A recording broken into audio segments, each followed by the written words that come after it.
le secret oublié de Mos, qui pourrait renverser toute la foi chrétienne. Avant de commencer, si vous aimez les histoires inspirantes qui remettent en question ce que nous croyons savoir sur l'histoire, n'hésitez pas à vous abonner à la chaîne pour ne manquer aucun moment de nos découvertes extraordinaires. Et si vous regardez cette vidéo sur votre téléphone portable, n'oubliez pas de liker maintenant. Cela nous aide énormément à atteindre plus de personnes qui cherchent la vérité comme vous. Dites-moi dans les commentaires, de quel pays nous regardez-vous en ce moment? Et quelle heure est-il chez vous? J'ai hâte de voir d'où vient notre communauté de chercheurs de vérité. Mais savez-vous ce qui est vraiment fascinant? Imaginez un instant que tout ce que vous avez appris sur les origines du christianisme ne soit qu'une version édulcorée de la réalité.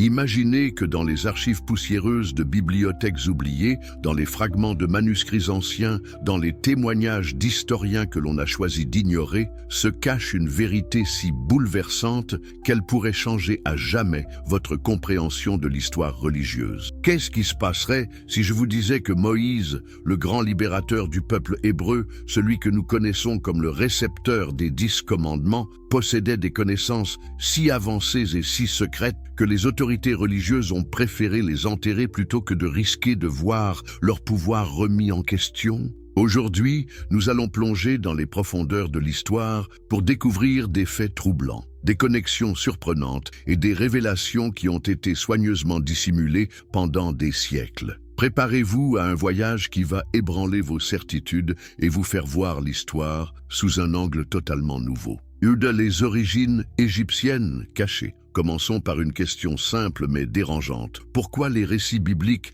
insistent-ils si peu sur l'éducation égyptienne de Moïse? Après tout, si Moïse a vraiment été élevé dans la famille royale égyptienne, ne devrait-il pas porter en lui toute la sagesse et les connaissances de l'une des civilisations les plus avancées de l'Antiquité? L'historien Flavius Joseph, dans ses Antiquités judaïques, nous raconte quelque chose d'extraordinaire. Il décrit Moïse non seulement comme un prince égyptien, mais comme un général brillant qui a mené des campagnes militaires victorieuses pour le pharaon. Plus intrigant encore, Joseph mentionne que Moïse était instruit dans toute la sagesse des Égyptiens, une formulation qui, dans le contexte de l'époque, faisait référence aux mystères sacrés gardés par les prêtres des temples. Mais qu'est-ce que cela signifie vraiment? Dans l'Égypte antique, l'éducation des princes ne se limitait pas à l'art de la guerre ou à l'administration. Elle incluait une initiation aux secrets les plus profonds de la civilisation égyptienne,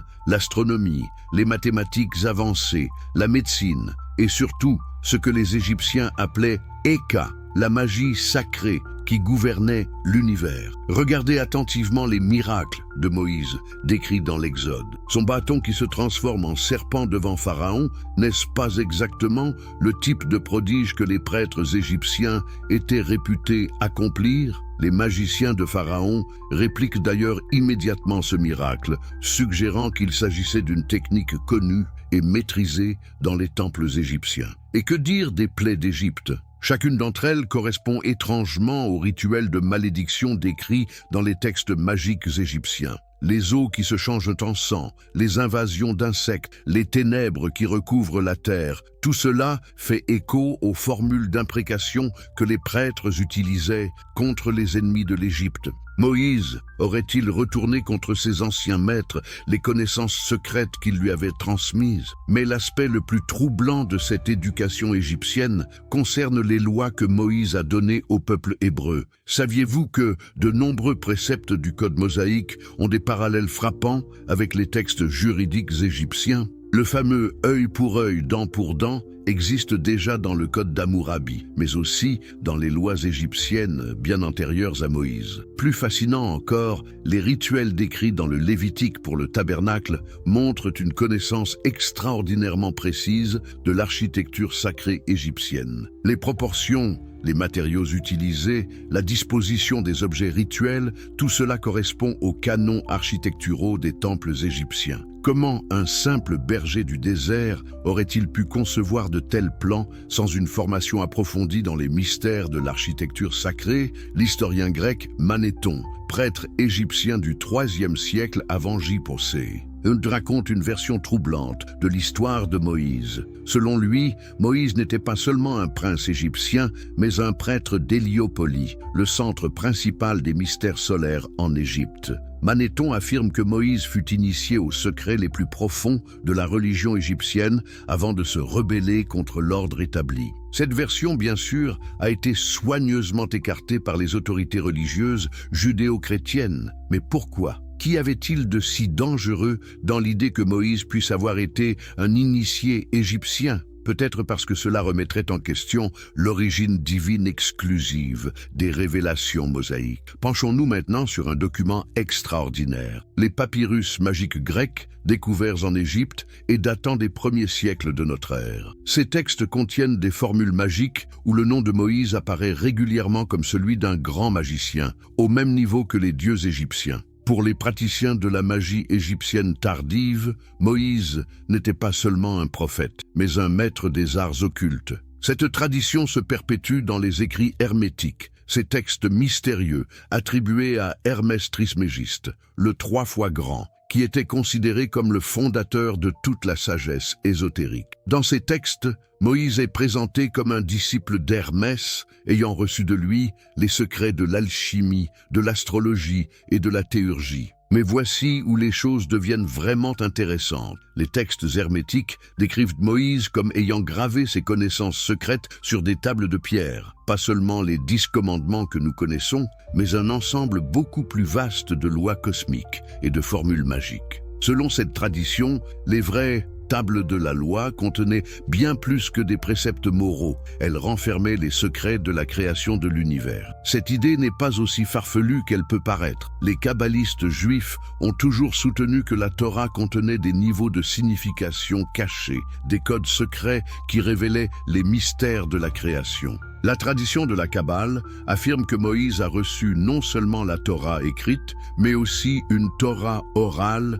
contenant des enseignements ésotériques d'une profondeur inouïe, les manuscrits perdus et les révélations cachées. Avez-vous déjà réfléchi à ce qui s'est réellement passé avec tous ces textes anciens qui ont disparu au fil des siècles ? Combien de bibliothèques ont brûlé? Combien de manuscrits ont été délibérément détruits? Combien de témoignages ont été perdus à jamais? Et si, parmi ces textes perdus, se trouvaient des révélations qui auraient pu changer notre compréhension de l'histoire religieuse? L'une des découvertes les plus importantes du XXe siècle a été celle des manuscrits de la mer Morte, trouvés dans les grottes de Qumran en 1947. Ces textes, datant d'environ 2 siècles avant JCC à 1 siècle après JC, nous donnent un aperçu fascinant de ce que croyaient réellement les communautés juives à l'époque de Jésus. Parmi ces manuscrits, certains contiennent des références à des enseignements secrets attribués à Moïse qui ne figurent nulle part dans la Bible canonique. Le Testament de Moïse décrit des visions prophétiques d'une complexité stupéfiante,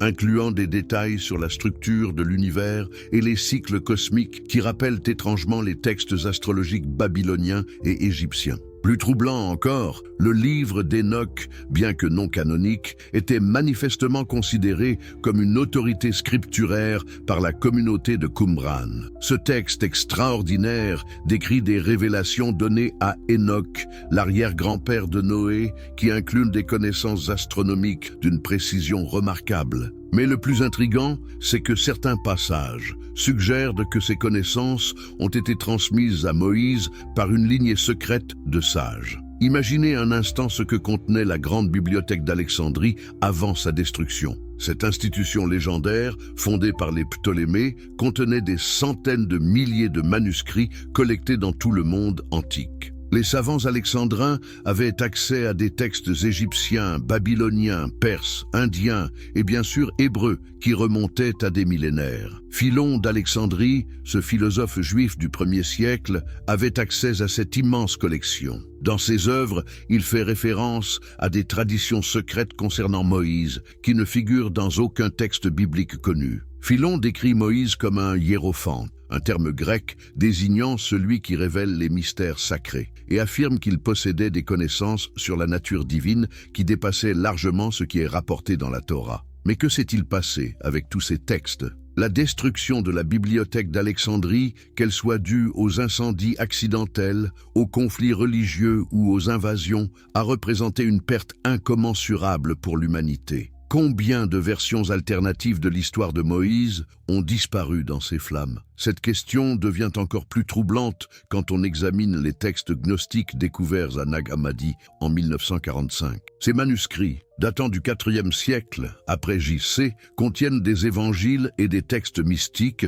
qui présentent une vision du christianisme radicalement différente de l'orthodoxie officielle. Dans certains de ces textes, Moïse est présenté comme le premier d'une lignée de révélateurs qui ont transmis une connaissance secrète à travers les âges. L'Évangile de Philippe affirme que Moïse n'a révélé publiquement qu'une partie infime de ce qu'il savait réellement, gardant les véritables mystères pour un cercle restreint d'initiés. Cette idée d'un enseignement ésotérique de Moïse n'est pas limitée aux textes gnostiques. Elle apparaît aussi dans les écrits des pères de l'Église, bien qu'ils la condamnent généralement comme hérétique. Origène, l'un des plus grands théologiens chrétiens du IIIe siècle, fait référence à des traditions secrètes concernant Moïse qui circulaient parmi certains groupes chrétiens. Clément d'Alexandrie, un autre père de l'Église, va encore plus loin. Dans ses Stromates, il affirme que Moïse était initié à la sagesse cachée des Égyptiens et qu'il a transmis cette sagesse aux parfaits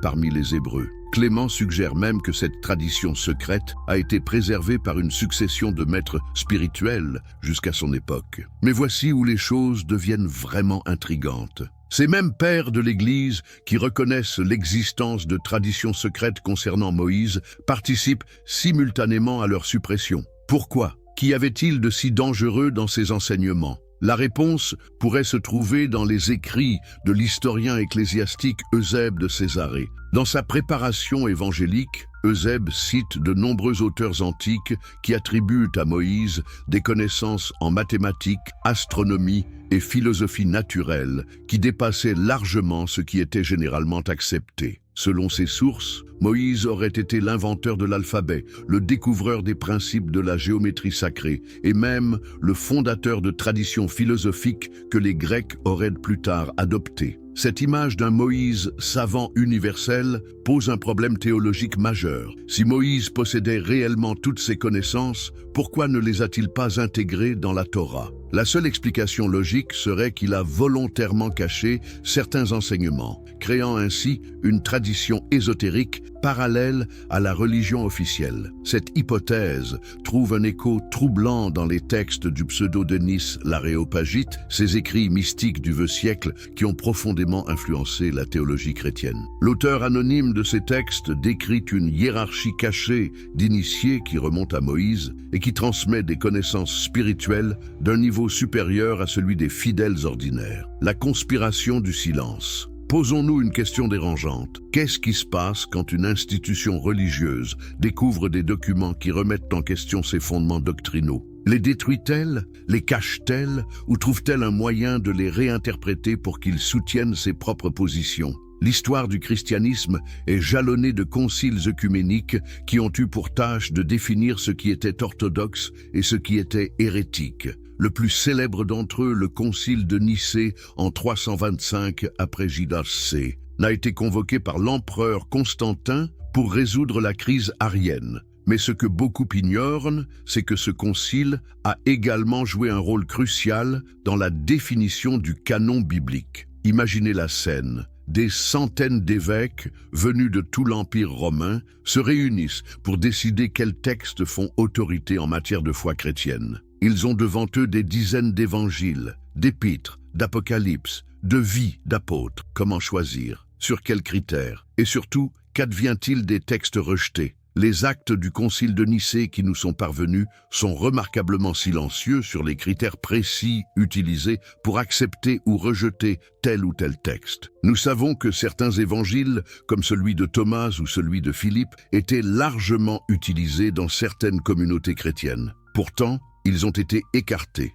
Pourquoi? La réponse pourrait résider dans le fait que ces textes présentaient une vision du christianisme qui était incompatible avec la structure hiérarchique que l'Église était en train de construire. L'évangile de Thomas, par exemple, suggère que chaque individu peut accéder directement à la connaissance divine, sans médiation cléricale. Une idée révolutionnaire, mais dangereuse pour une institution qui basait son autorité sur son rôle d'intermédiaire entre Dieu et les fidèles. Mais revenons à Moïse. Parmi les textes écartés lors de ses premiers conciles figuraient plusieurs testaments de Moïse qui contenaient des enseignements beaucoup plus ésotériques que ceux de la Torah canonique. Ces textes décrivaient Moïse comme un initié au mystère cosmique, capable de comprendre les secrets de la création et de les transmettre à ceux qui étaient prêts à les recevoir. L'un de ces textes, le Testament secret de Moïse, était particulièrement problématique pour les autorités chrétiennes. Il présentait Moïse comme ayant reçu deux révélations,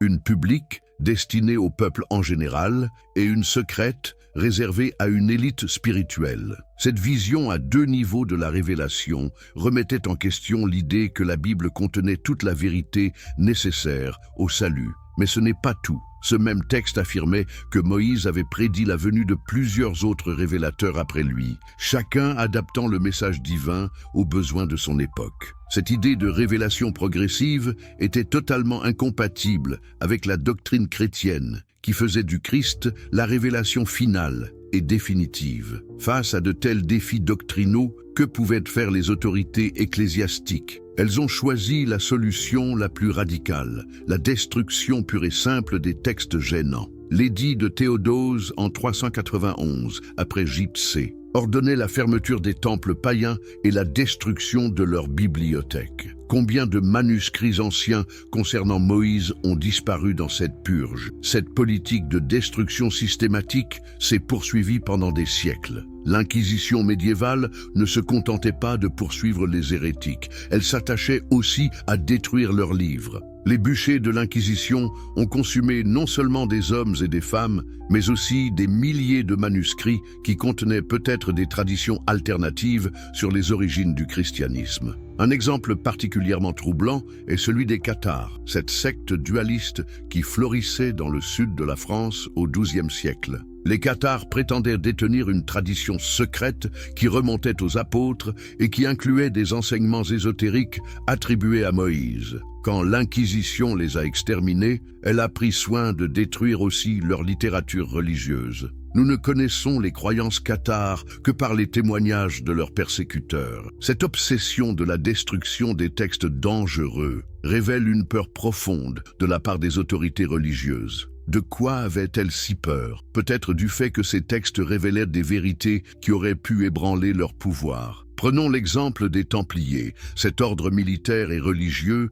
qui a dominé l'Europe médiévale pendant 2 siècles. Quand Philippe le Bel a décidé de les détruire en 1307, l'une des accusations portées contre eux était qu'ils possédaient des livres secrets contenant des hérésies. Après leur suppression, ces livres ont mystérieusement disparu. Que contenaient-ils? Nous ne le saurons jamais, mais peut-être que certaines traditions ont survécu en secret. Les sociétés ésotériques européennes des XVIe et XVIIe siècles, les Rose-Croix, les premiers francs-maçons, les alchimistes, prétendaient toutes détenir des fragments de la sagesse ancienne qui avaient été préservés malgré les persécutions. Beaucoup de ces traditions faisaient remonter leur origine à Moïse, présenté comme le premier initié de l'humanité. Cette idée d'une tradition secrète mosaïque était particulièrement développée dans la Kabbale chrétienne de la Renaissance. Des savants comme Pic de la Mirandole ou Johannes Reuchlin affirmaient que Moïse avait transmis à un cercle restreint d'initiés une science sacrée qui permettait de comprendre les mystères de la création. Cette science, selon eux, était la clé de voûte de toute la sagesse humaine. Mais voici le paradoxe. Ces mêmes savants qui prétendaient révéler les secrets de Moïse étaient constamment persécutés par les autorités religieuses. Pic de la Mirandole a été accusé d'hérésie. Reuchlin a été traîné devant l'Inquisition et beaucoup d'autres ont fini sur le bûcher. Pourquoi une telle hostilité envers des recherches qui, en apparence, ne faisaient que glorifier la sagesse de Moïse? La réponse est peut-être que cette sagesse de Moïse remettait en question les dogmes fondamentaux du christianisme. Si Moïse possédait réellement une science universelle qui lui permettait de comprendre les lois de l'univers, alors la révélation chrétienne n'était plus unique ni définitive. Elle devenait simplement une étape dans une longue chaîne de révélations progressives. Cette idée était révolutionnaire, mais aussi dangereuse pour une Église qui basait son autorité sur l'exclusivité de sa révélation. C'est pourquoi elle a été si farouchement combattue. Et c'est pourquoi tant de textes qui la soutenaient ont été détruits. Aujourd'hui encore, cette conspiration du silence se perpétue de manière plus subtile. Combien d'universités enseignent l'histoire des traditions ésotériques concernant Moïse? Combien de séminaires abordent la question des textes apocryphes? Combien de chercheurs osent explorer les liens entre la sagesse mosaïque et les traditions hermétiques? Le silence institutionnel autour de ces questions n'est peut-être pas le fruit d'une conspiration délibérée, mais plutôt d'une autocensure collective. Les institutions religieuses et académiques préfèrent ignorer ces sujets plutôt que de risquer de remettre en question leurs fondements doctrinaux. Mais peut-être que le moment est venu de briser ce silence. Peut-être que l'humanité est assez mûre pour affronter la vérité sur ses origines spirituelles, même si cette vérité est plus complexe et plus troublante que les versions simplifiées qu'on nous a enseignées. Car au final, qu'est-ce qui est le plus important ? Préserver des dogmes confortables ou découvrir la vérité sur notre héritage spirituel? La réponse à cette question pourrait bien déterminer l'avenir de la foi dans le monde moderne. Le secret oublié de Mose, qui pourrait renverser toute la foi chrétienne. Because, introduction. Avant de commencer, si vous aimez les histoires inspirantes qui remettent en question ce que nous croyons savoir sur l'histoire, n'hésitez pas à vous abonner à la chaîne pour ne manquer aucun moment de nos découvertes extraordinaires. Et si vous regardez cette vidéo sur votre téléphone portable, n'oubliez pas de liker maintenant. Cela nous aide énormément à atteindre plus de personnes qui cherchent la vérité comme vous. Dites-moi dans les commentaires, de quel pays nous regardez-vous en ce moment? Et quelle heure est-il chez vous? J'ai hâte de voir d'où vient notre communauté de chercheurs de vérité. Mais savez-vous ce qui est vraiment fascinant? Imaginez un instant que tout ce que vous avez appris sur les origines du christianisme ne soit qu'une version édulcorée de la réalité. Imaginez que dans les archives poussiéreuses de bibliothèques oubliées, dans les fragments de manuscrits anciens, dans les témoignages d'historiens que l'on a choisi d'ignorer, se cache une vérité si bouleversante qu'elle pourrait changer à jamais votre compréhension de l'histoire religieuse. Qu'est-ce qui se passerait si je vous disais que Moïse, le grand libérateur du peuple hébreu, celui que nous connaissons comme le récepteur des 10 commandements, possédait des connaissances si avancées et si secrètes que les autorités religieuses ont préféré les enterrer plutôt que de risquer de voir leur pouvoir remis en question? Aujourd'hui, nous allons plonger dans les profondeurs de l'histoire pour découvrir des faits troublants, des connexions surprenantes et des révélations qui ont été soigneusement dissimulées pendant des siècles. Préparez-vous à un voyage qui va ébranler vos certitudes et vous faire voir l'histoire sous un angle totalement nouveau. Les origines égyptiennes cachées. Commençons par une question simple mais dérangeante. Pourquoi les récits bibliques insistent-ils si peu sur l'éducation égyptienne de Moïse? Après tout, si Moïse a vraiment été élevé dans la famille royale égyptienne, ne devrait-il pas porter en lui toute la sagesse et les connaissances de l'une des civilisations les plus avancées de l'Antiquité? L'historien Flavius Joseph, dans ses Antiquités judaïques, nous raconte quelque chose d'extraordinaire. Il décrit Moïse non seulement comme un prince égyptien, mais comme un général brillant qui a mené des campagnes militaires victorieuses pour le pharaon. Plus intrigant encore, Joseph mentionne que Moïse était instruit dans toute la sagesse des Égyptiens, une formulation qui, dans le contexte de l'époque, faisait référence aux mystères sacrés gardés par les prêtres des temples. Mais qu'est-ce que cela signifie vraiment? Dans l'Égypte antique, l'éducation des princes ne se limitait pas à l'art de la guerre ou à l'administration. Elle incluait une initiation aux secrets les plus profonds de la civilisation égyptienne, l'astronomie, les mathématiques avancées, la médecine et surtout ce que les Égyptiens appelaient Eka, la magie sacrée, qui gouvernait l'univers. Regardez attentivement les miracles de Moïse, décrits dans l'Exode. Son bâton qui se transforme en serpent devant Pharaon, n'est-ce pas exactement le type de prodige que les prêtres égyptiens étaient réputés accomplir? Les magiciens de Pharaon répliquent d'ailleurs immédiatement ce miracle, suggérant qu'il s'agissait d'une technique connue et maîtrisée dans les temples égyptiens. Et que dire des plaies d'Égypte? Chacune d'entre elles correspond étrangement au rituel de malédiction décrit dans les textes magiques égyptiens. Les eaux qui se changent en sang, les invasions d'insectes, les ténèbres qui recouvrent la terre, tout cela fait écho aux formules d'imprécation que les prêtres utilisaient contre les ennemis de l'Égypte. Moïse aurait-il retourné contre ses anciens maîtres les connaissances secrètes qu'ils lui avaient transmises? Mais l'aspect le plus troublant de cette éducation égyptienne concerne les lois que Moïse a données au peuple hébreu. Saviez-vous que de nombreux préceptes du Code mosaïque ont des parallèles frappants avec les textes juridiques égyptiens? Le fameux œil pour œil, dent pour dent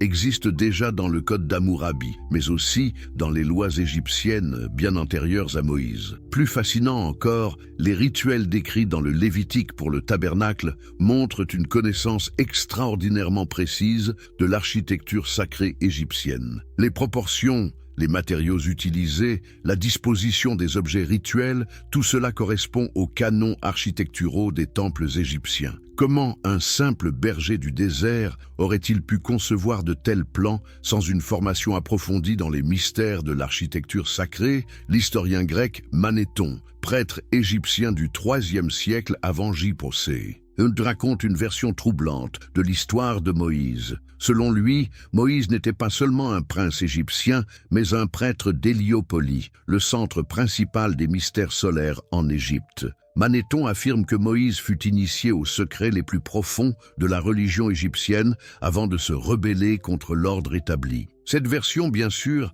a été soigneusement écartée par les autorités religieuses judéo-chrétiennes. Mais pourquoi ? Qu'y avait-il de si dangereux dans l'idée que Moïse puisse avoir été un initié égyptien? Peut-être parce que cela remettrait en question l'origine divine exclusive des révélations mosaïques. Penchons-nous maintenant sur un document extraordinaire. Les papyrus magiques grecs, découverts en Égypte et datant des premiers siècles de notre ère. Ces textes contiennent des formules magiques où le nom de Moïse apparaît régulièrement comme celui d'un grand magicien, au même niveau que les dieux égyptiens. Pour les praticiens de la magie égyptienne tardive, Moïse n'était pas seulement un prophète, mais un maître des arts occultes. Cette tradition se perpétue dans les écrits hermétiques, ces textes mystérieux attribués à Hermès Trismégiste, le 3 fois grand, qui était considéré comme le fondateur de toute la sagesse ésotérique. Dans ces textes, Moïse est présenté comme un disciple d'Hermès,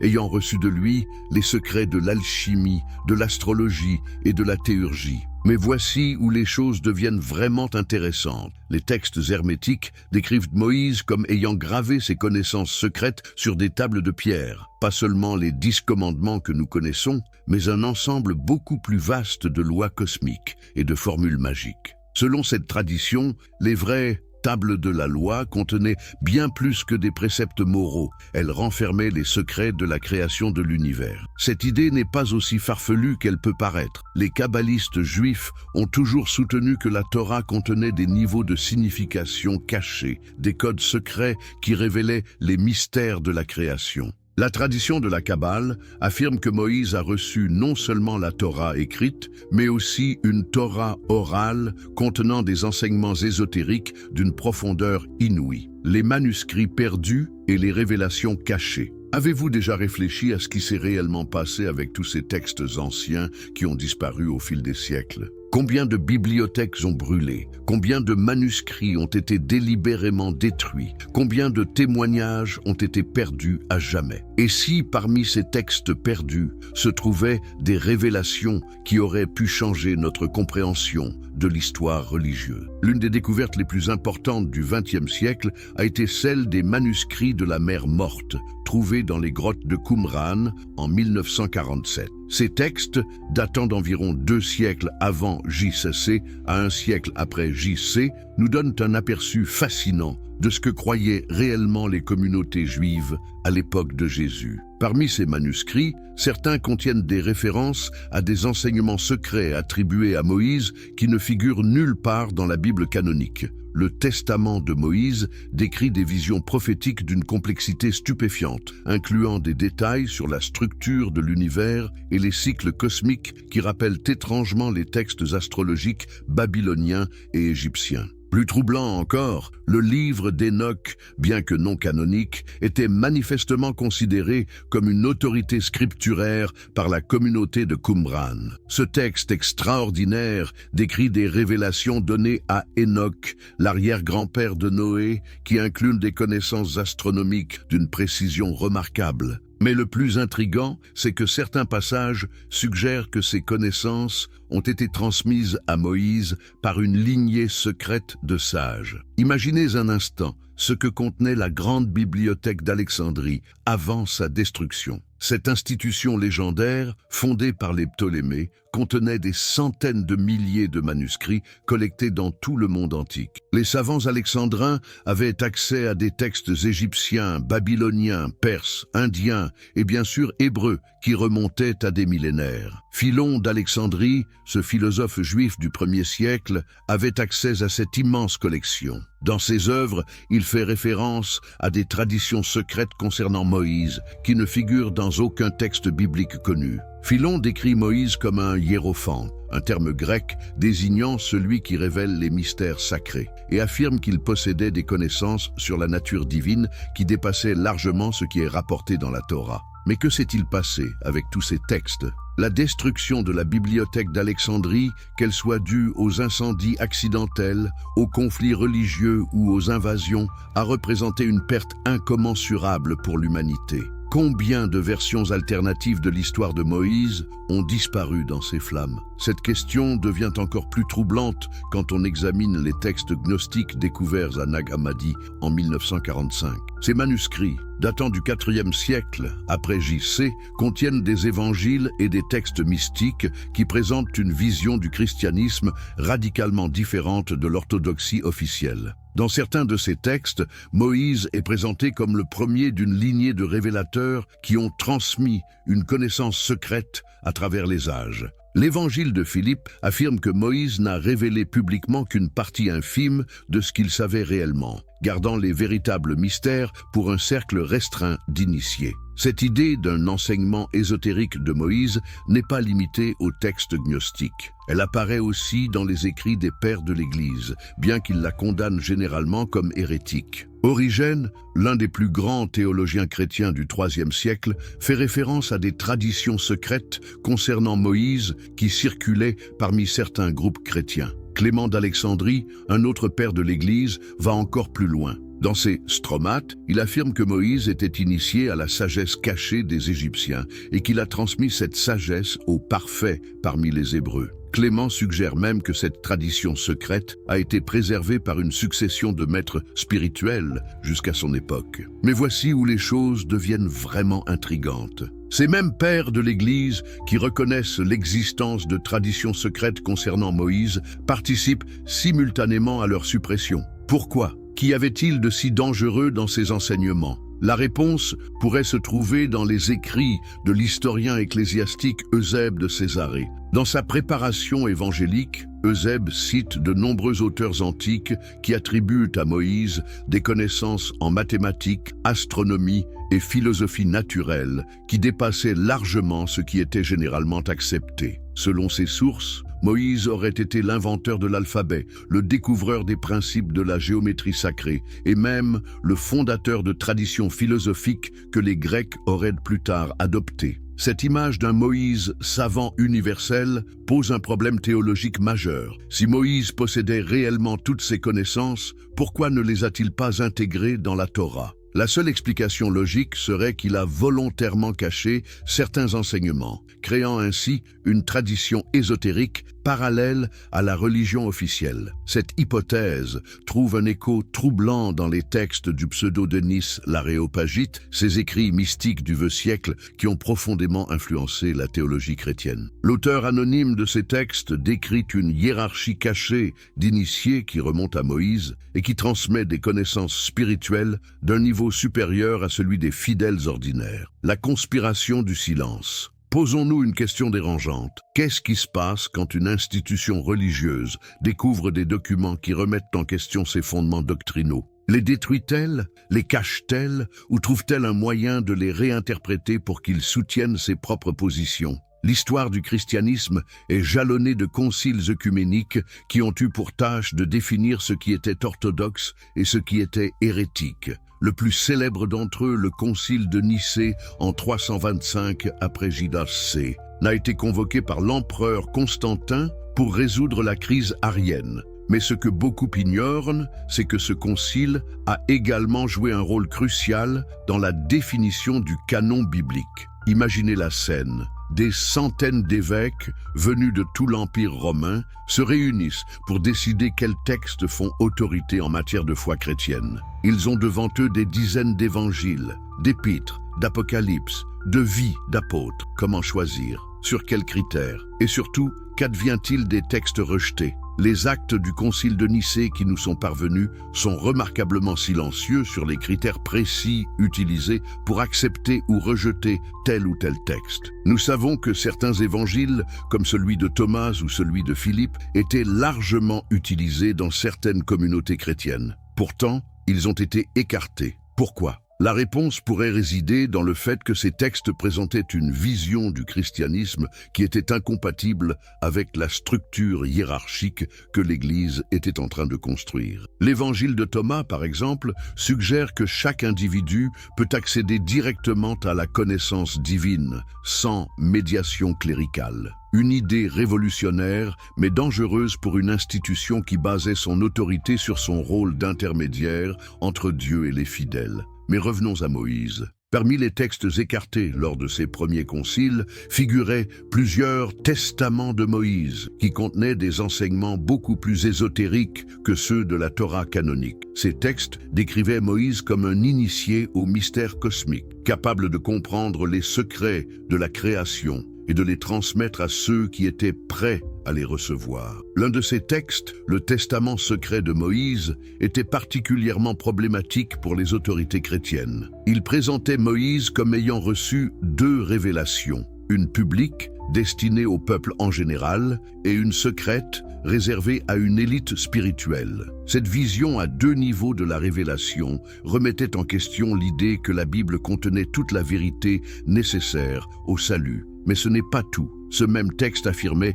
que Moïse avait prédit la venue de plusieurs autres révélateurs après lui, chacun adaptant le message divin aux besoins de son époque. Cette idée de révélation progressive était totalement incompatible avec la doctrine chrétienne, qui faisait du Christ la révélation finale et définitive. Face à de tels défis doctrinaux, que pouvaient faire les autorités ecclésiastiques? Elles ont choisi la solution la plus radicale, la destruction pure et simple des textes gênants. L'édit de Théodose en 391, après J.C., ordonnait la fermeture des temples païens et la destruction de leurs bibliothèques. Combien de manuscrits anciens concernant Moïse ont disparu dans cette purge? Cette politique de destruction systématique s'est poursuivie pendant des siècles. L'Inquisition médiévale ne se contentait pas de poursuivre les hérétiques, elle s'attachait aussi à détruire leurs livres. Les bûchers de l'Inquisition ont consumé non seulement des hommes et des femmes,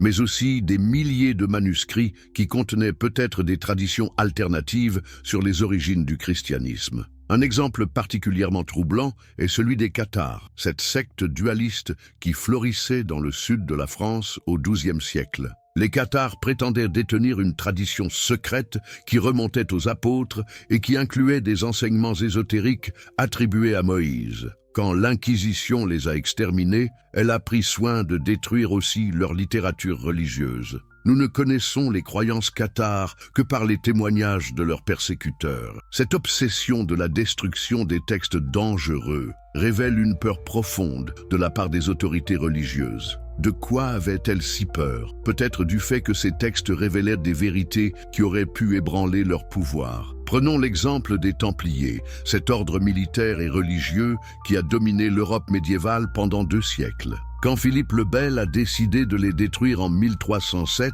l'une des accusations portées contre eux était qu'ils possédaient des livres secrets contenant des hérésies. Après leur suppression, ces livres ont mystérieusement disparu. Que contenaient-ils? Nous ne le saurons jamais, mais peut-être que certaines traditions ont survécu en secret. Les sociétés ésotériques européennes des XVIe et XVIIe siècles, les Rose-Croix, les premiers francs-maçons, les alchimistes, prétendaient toutes détenir des fragments de la sagesse ancienne qui avaient été préservés malgré les persécutions. Beaucoup de ces traditions faisaient remonter leur origine à Moïse, présenté comme le premier initié de l'humanité. Cette idée d'une tradition secrète mosaïque était particulièrement développée dans la Kabbale chrétienne de la Renaissance. Des savants comme Pike de la Mirandole ou Johannes Reuchlin affirmaient que Moïse avait transmis à un cercle restreint d'initiés une science sacrée qui permettait de comprendre les mystères de la création. Cette science, selon eux,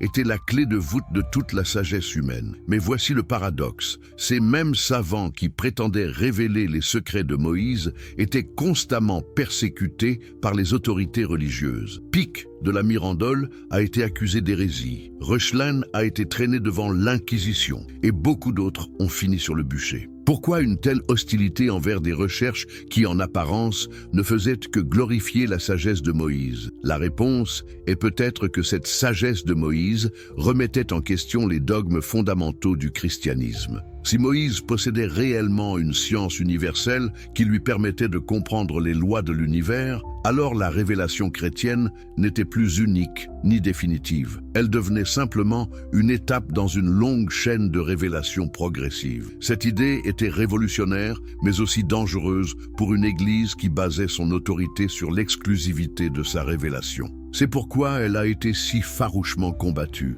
Et c'est pourquoi tant de textes qui la soutenaient ont été détruits. Aujourd'hui encore, cette conspiration du silence se perpétue de manière plus subtile. Combien d'universités enseignent l'histoire des traditions ésotériques concernant Moïse? Combien de séminaires abordent la question des textes apocryphes? Combien de chercheurs osent explorer les liens entre la sagesse mosaïque et les traditions hermétiques? Le silence institutionnel autour de ces questions n'est peut-être pas le fruit d'une conspiration délibérée, mais plutôt d'une autocensure collective. Les institutions religieuses et académiques préfèrent ignorer ces sujets plutôt que de risquer de remettre en question leurs fondements doctrinaux. Les implications pour la foi moderne. Mais avant de continuer cette fascinante exploration, si vous appréciez ces révélations historiques qui bousculent nos certitudes, pensez à vous abonner pour ne manquer aucune de nos découvertes extraordinaires. Et si vous regardez depuis votre smartphone,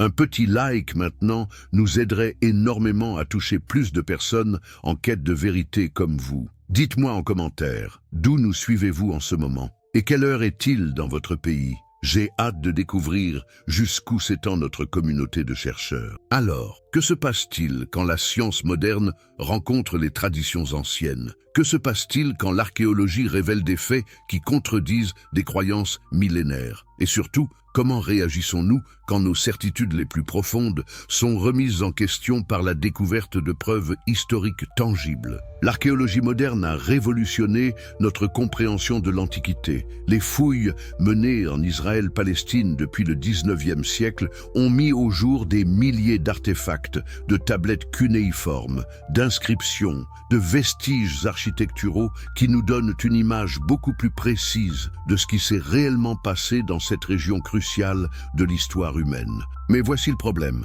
Cette image archéologique ne correspond pas toujours au récit biblique traditionnel. Prenons l'exemple de l'Exode. Selon la Bible, environ 600 000 hommes hébreux, plus leurs familles, ont quitté l'Égypte sous la direction de Moïse. Cela représenterait une population totale d'environ 2 millions de personnes. Cette multitude aurait erré pendant 40 ans dans le désert du Sinaï. Pourtant, malgré des décennies de fouilles intensives dans la péninsule du Sinaï, les archéologues n'ont trouvé aucune trace de cette migration massive. Pas de campement, pas de poterie, pas d'ossements, pas de détritus, rien qui puisse attester du passage de 2 millions de personnes pendant 40 ans. Comment expliquer cette absence totale de preuves archéologiques? L'archéologue israélien Israel Finkelstein, directeur de l'Institut d'archéologie de l'Université de Tel Aviv, a passé sa carrière à étudier cette question. Ses conclusions sont troublantes. Selon lui, l'Exode tel que décrit dans la Bible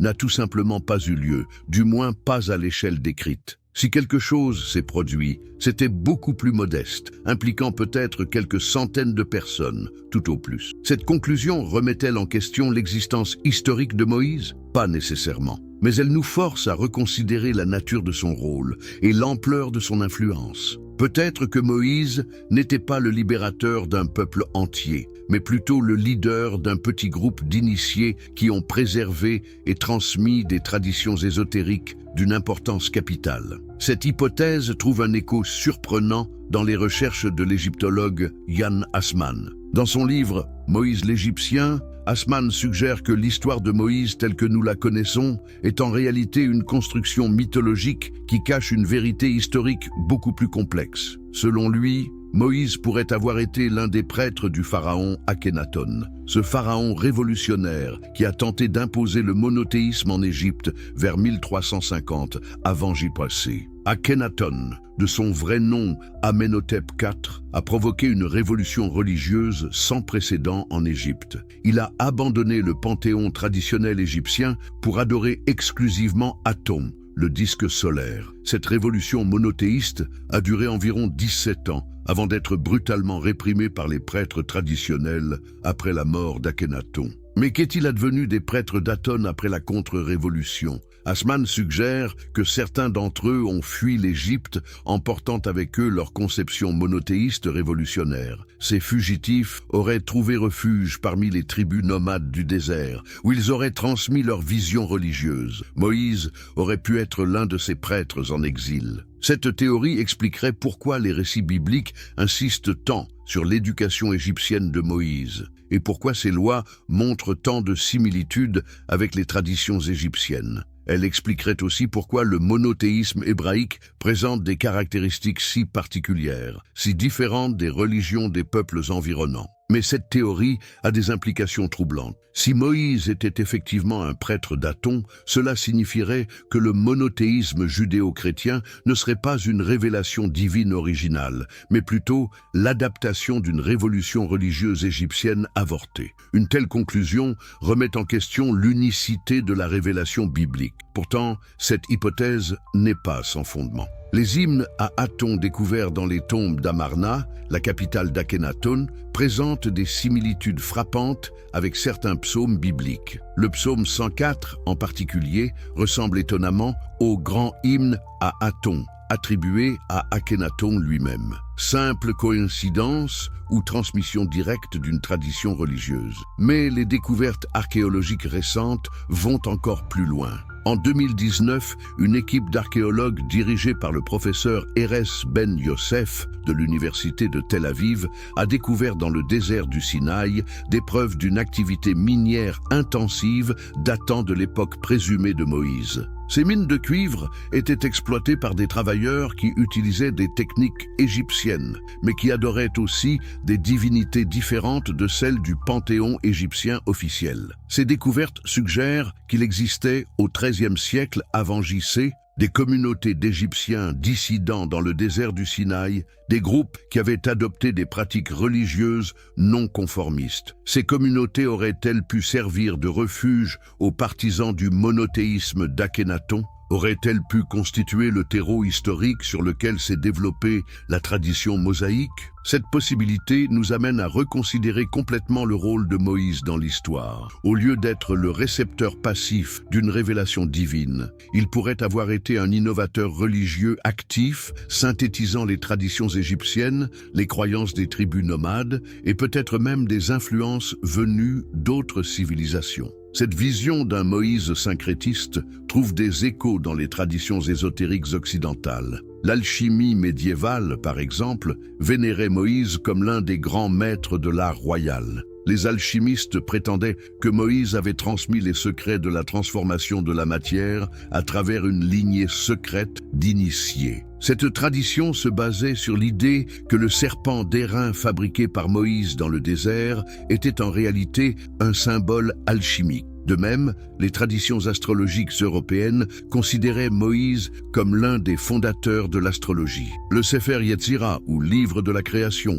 un texte kabbalistique attribué à Abraham, mais qui contient des éléments mosaïques, décrit un système cosmologique qui présente des similitudes troublantes avec l'astrologie babylonienne et égyptienne. Ces traditions ésotériques suggèrent que Moïse était perçu par les initiés comme un sage universel, maîtrisant non seulement les lois morales et religieuses, mais aussi les sciences occultes et les mystères cosmiques. Cette image d'un Moïse ésotérique était particulièrement développée dans la Renaissance européenne, où des savants comme Marcille Ficin ou Pic de la Mirandole le considéraient comme l'ancêtre de toute la sagesse occidentale. Mais cette vision scientifique de Moïse pose un problème théologique majeur. Si Moïse était effectivement un sage qui maîtrisait les lois naturelles, ses miracles ne seraient plus des interventions divines, mais des applications de connaissances scientifiques avancées. Le bâton qui se transforme en serpent pourrait être un tour de prestidigitation. La séparation de la mer Rouge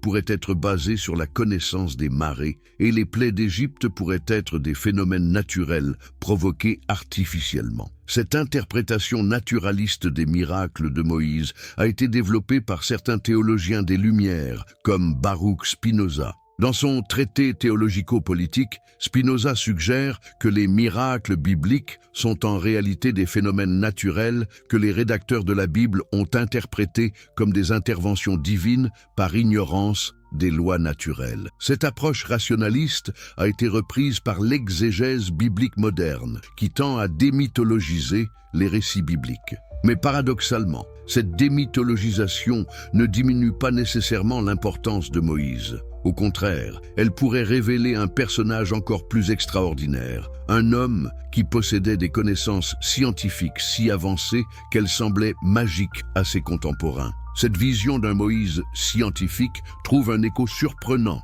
dans certaines découvertes archéologiques récentes. En 2020, une équipe internationale de chercheurs a découvert dans le désert jordanien des vestiges de ce qui pourrait être des laboratoires métallurgiques datant de l'âge du bronze. Ces installations montrent une maîtrise technique remarquable, avec des fours capables d'atteindre des températures très élevées et des systèmes de purification des métaux d'une sophistication inattendue. Ces découvertes suggèrent qu'il existait au Proche-Orient ancien des communautés qui maîtrisaient des techniques métallurgiques avancées. Ces techniques auraient-elles pu être utilisées pour fabriquer les objets rituels décrits dans la Bible? Le serpent d'airain de Moïse, par exemple, aurait-il pu être un objet métallurgique sophistiqué plutôt qu'une simple sculpture? Cette possibilité nous amène à reconsidérer l'ensemble des objets rituels décrits dans la Bible. L'Arche d'Alliance, avec sa description détaillée de matériaux et de proportions, pourrait-elle avoir été un dispositif technique plutôt qu'un simple réceptacle sacré?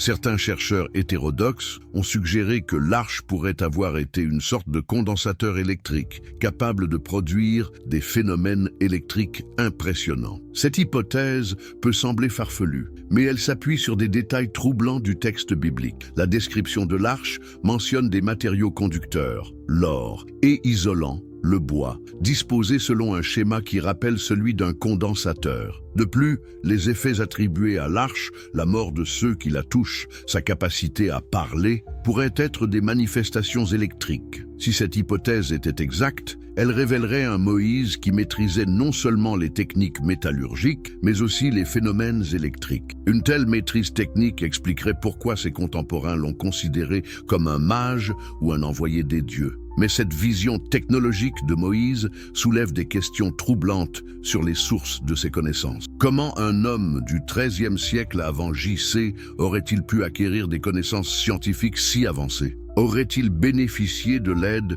d'une civilisation plus avancée? Cette question nous ramène aux traditions ésotériques qui présentent Moïse comme l'héritier d'une sagesse antédiluvienne. Le livre d'Hénoch que nous avons mentionné précédemment décrit une civilisation antérieure au déluge qui possédait des connaissances scientifiques remarquables. Selon ce texte, ces connaissances ont été préservées par quelques initiés qui les ont transmises à travers les âges. Moïse aurait pu être l'un des dépositaires de cette tradition secrète. Cette idée d'une science antédiluvienne peut sembler mythologique, mais elle trouve des échos dans certaines découvertes archéologiques troublantes. Les mégalithes de Göbekli-Tepe en Turquie, par exemple, révèlent une maîtrise architecturale et astronomique remarquable pour une époque aussi ancienne. Ces structures, datant de plus de 10 000 ans avant J.P.C., suggèrent l'existence de civilisations préhistoriques beaucoup plus avancées qu'on ne l'imaginait. De même, les pyramides d'Égypte continuent à défier notre compréhension de l'histoire ancienne. Leur construction révèle une maîtrise technique et mathématique qui semble anachronique pour l'époque. Comment les Égyptiens du 3e millénaire avant J.C. ont-ils acquis ces connaissances? Ont-ils hérité d'une tradition scientifique plus ancienne? Ces questions nous ramènent à Moïse et à sa formation égyptienne. Si l'Égypte possédait effectivement des connaissances scientifiques héritées d'une civilisation antérieure, Moïse aurait pu y avoir accès grâce à sa position privilégiée dans la hiérarchie égyptienne. Il aurait alors transmis ses connaissances au peuple hébreu, mais sous une forme codée et symbolique qui a donné naissance aux traditions ésotériques. Cette hypothèse expliquerait pourquoi les traditions kabbalistiques présentent la Torah comme un livre codé, contenant des niveaux de signification cachés. Elle expliquerait aussi pourquoi les mystiques juifs ont toujours affirmé que Moïse avait reçu une Torah orale, en plus de la Torah écrite, une tradition secrète qui contenait les véritables clés de compréhension. Mais si cette hypothèse était exacte, elle aurait des implications révolutionnaires pour notre compréhension de l'histoire religieuse. Elle suggérerait que les grandes religions monothéistes ne sont pas des révélations divines originales, mais plutôt des adaptations populaires d'une science sacrée beaucoup plus ancienne. Cette science aurait été préservée par des lignées secrètes d'initiés dont Moïse aurait été l'un des représentants les plus éminents. Cette vision d'une tradition primordiale a été développée par des penseurs comme René Guénon ou Fridtjof Schwann au XXe siècle. Selon eux, toutes les religions authentiques dérivent d'une révélation primordiale unique qui a été adaptée aux différentes cultures et époques. Moïse aurait été l'un des réformateurs de cette tradition, l'adaptant aux besoins spirituels du peuple hébreu. Conclusion finale. Nous voici arrivés au terme de ce voyage extraordinaire à travers les mystères de l'histoire. Qu'avons-nous découvert? Que les certitudes que nous pensions inébranlables sont en réalité beaucoup plus fragiles que nous ne l'imaginions? Que l'histoire officielle n'est peut-être qu'une version simplifiée d'une réalité infiniment plus complexe et plus fascinante. Tout au long de cette exploration, nous avons vu comment Moïse, cette figure centrale de l'histoire religieuse occidentale, pourrait être bien différent de l'image que nous en avons. Au lieu d'être un simple berger choisi par Dieu pour libérer son peuple, il pourrait avoir été un sage initié aux mystères les plus profonds de l'Antiquité. Un homme qui possédait des connaissances scientifiques et spirituelles d'une portée extraordinaire. Cette vision alternative de Moïse ne diminue pas sa grandeur. Au contraire, elle révèle un personnage encore plus remarquable. Un homme qui a su synthétiser les traditions de plusieurs civilisations pour créer une vision spirituelle révolutionnaire. Un homme qui a peut-être préservé et transmis des connaissances ancestrales qui risquaient de disparaître à jamais. Mais cette découverte soulève des questions troublantes sur la nature de la foi elle-même. Si nos croyances religieuses sont basées sur des récits historiques qui ne correspondent pas à la réalité, que reste-t-il de ces croyances? Devons-nous abandonner notre foi ou devons-nous la repenser sur de nouvelles bases? Peut-être que la réponse se trouve dans cette citation attribuée à Moïse lui-même dans les traditions ésotériques. La vérité est une, mais elle revêt de multiples formes pour s'adapter à la compréhension de chaque époque. Si cette citation est authentique, elle suggère que Moïse lui-même était conscient du caractère adaptatif de la révélation religieuse. Cette perspective nous invite à adopter une approche plus mature et plus nuancée de la foi. Au lieu de s'accrocher à des dogmes rigides, nous pourrions apprendre à voir, dans les récits religieux, des véhicules symboliques pour des vérités plus profondes. Au lieu de craindre les découvertes historiques, nous pourrions les accueillir comme des opportunités d'approfondir notre compréhension spirituelle. Cette approche n'est pas sans précédent. De nombreux mystiques à travers les âges ont distingué entre la religion exotérique destinée aux masses et la religion ésotérique réservée aux initiés. Ils ont compris que les vérités spirituelles les plus profondes ne peuvent être communiquées directement, mais doivent être voilées sous des symboles et des allégories. Peut-être que Moïse était l'un de ces maîtres spirituels qui ont su adapter leur enseignement au niveau de compréhension de leur époque. Les récits bibliques seraient alors des enseignements codés, destinés à préserver et transmettre des vérités spirituelles essentielles sous une forme accessible au peuple. Cette interprétation symbolique des textes sacrés n'est pas une invention moderne. Elle existait déjà dans l'Antiquité, où des philosophes comme Philon d'Alexandrie développaient des méthodes d'interprétation allégorique des Écritures. Ces méthodes ont été reprises par les pères de l'Église, puis par les théologiens médiévaux qui ont toujours reconnu l'existence de multiples niveaux de signification dans les textes bibliques. Mais si nous adoptons cette approche symbolique, nous devons être prêts à remettre en question nos interprétations traditionnelles. Nous devons être prêts à découvrir que les vérités spirituelles sont peut-être plus vastes et plus universelles que nous ne l'imaginions. Nous devons être prêts à accepter que notre tradition religieuse, loin d'être unique et exclusive, fait partie d'un héritage spirituel universel qui transcende les frontières culturelles et historiques. Cette découverte pourrait être libératrice. Au lieu de nous diviser en communautés religieuses antagonistes, nous pourrions reconnaître notre appartenance à une famille spirituelle unique. Au lieu de nous quereller sur des détails doctrinaux, nous pourrions nous concentrer sur l'essentiel, la quête de vérité et de transformation spirituelle. Mais cette évolution demande du courage. Le courage de remettre en question nos certitudes, le courage d'affronter l'inconnu, le courage de grandir spirituellement. Ce courage, peut-être que Moïse l'avait déjà, il y a plus de 3 millénaires. Peut-être que son véritable message n'était pas « croyez aveuglément », mais « cherchez courageusement ». Dans cette perspective, les découvertes troublantes que nous avons explorées ne sont pas des menaces pour la foi, mais des invitations à une foi plus mature et plus authentique. Elles nous appellent à dépasser les croyances infantiles pour accéder à une compréhension spirituelle adulte. Elle nous invite à voir dans Moïse non pas un prophète lointain et inaccessible, mais un exemple de ce que l'humanité peut accomplir quand elle unit la sagesse et le courage. Et peut-être que c'est là le véritable secret de Moïse. Non pas une doctrine cachée ou une connaissance ésotérique, mais une invitation permanente à grandir, à chercher, à découvrir. Une invitation à devenir nous-mêmes des chercheurs de vérité, des explorateurs de l'esprit,